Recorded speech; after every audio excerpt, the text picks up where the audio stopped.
Okay, let's jump right in. We all know solar power, well, it needs sun, obviously. Right. But what happens in places, I'm thinking like Oklahoma City, where the weather's, not always playing ball. Sunshine isn't guaranteed. Exactly. So how do you make solar reliable there, especially when it gets cloudy, rainy? And this is where our sources brought up something pretty interesting. Rain-powered solar. That's the one. Yeah. For this deep dive, we're pulling from a really fascinating white paper, Rain-Powered Solar for Oklahoma City. Okay. And our mission really is just to break down for you what it says about the tech itself, if it works, the economics, and, how it actually performs in that specific Oklahoma climate. Get you the key info fast. Rain-powered solar, though. Yeah. How does that even work? Is it like little tiny water wheels on the panels or something else? No, not water wheels. It's pretty clever, actually. It involves adding this incredibly thin layer, just one atom thick, of graphene onto the solar panel. Graphene. Yeah. And this graphene, it interacts with salts that are naturally in rainwater. Oh, Okay. yeah. So that interaction creates like an electrical imbalance, generates a current. Now, the efficiency they've reached, it's about 6.5%, maybe a bit more from the rain part. Which sounds kind of low compared to direct sun. It is compared to direct sun, yes. But here's the kicker. It's pure bonus energy. Right. It's energy generated when you'd normally get, well, practically nothing, turning a drizzly day into actual power generation. That's the breakthrough, really. So our gloomy rainy days suddenly have a side hustle generating power. Huh. Never thought I'd say that. Kind of, yeah. And it gets better. The sources point out it's not just about rain power and isolation. It's more about hybrid systems. Hybrid, meaning? Meaning panels that are designed to capture energy from multiple sources at once. So wind, normal sunlight, and these rain-activated graphene layers. All in one panel. Or integrated into one system, yeah.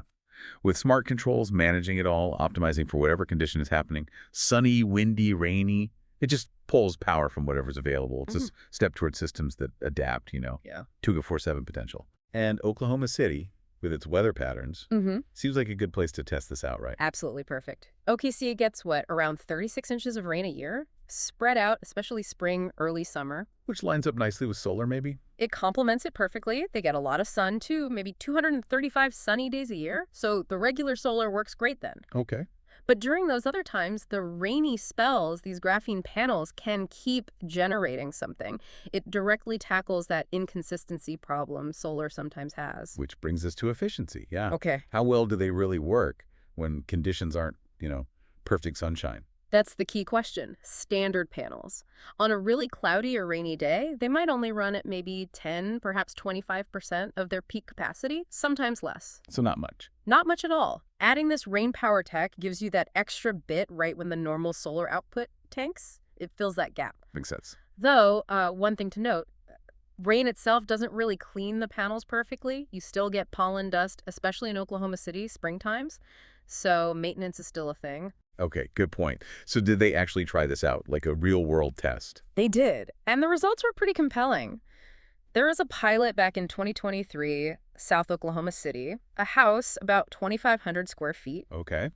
They put in a 7.5 kilowatt system using these graphene-enhanced panels. Over the year, the standard solar part generated about 11,200 kilowatt hours. Pretty standard. Right.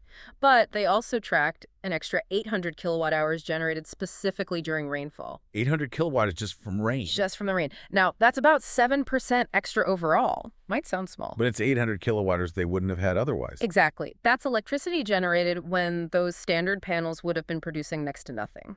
It turns those dead periods into productive ones. That's the value. Yeah, that makes a huge difference if you're aiming for consistent, reliable power. It really does. They mentioned one specific event, a big 3-day rainstorm in April 2024. Okay. That system, during the rain, it was generating about 4.8 kilowatt hours each day. Wow. And a normal panel would be? Pretty much zero, maybe a tiny trickle, but effectively zero during heavy rain like that.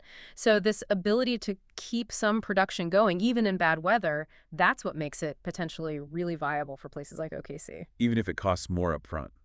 Well, that's the trade-off right now, yeah. So wrapping this up then, what's the main takeaway for you listening, for homeowners or anyone thinking about energy options? I think the core idea is that this rain-powered solar tech, It's a really promising complement to traditional solar. It boosts reliability, boosts efficiency, especially when the sun isn't shining. Right, it fills in the gaps. Precisely. Now, it is emerging tech. The costs are higher currently. We're talking maybe $18,000 to $30,000 for just the graphene-enhanced panels, maybe $25,000 to $40,000 for a full hybrid system. Compared to standard solar, which is more like... More like $15,000 to $25,000 typically. So yeah, it's a bigger investment up front. But as that pilot project showed, being able to generate power during rain, that makes it a much more viable option, especially long-term for consistent power in variable climates. It changes the calculation. It really makes you think, doesn't it? Imagine how innovation like this could boost energy independence, especially in places with less predictable weather. And it leads to that bigger question. What other non-ideal conditions, things we usually complain about, might we eventually figure out how to harness for energy?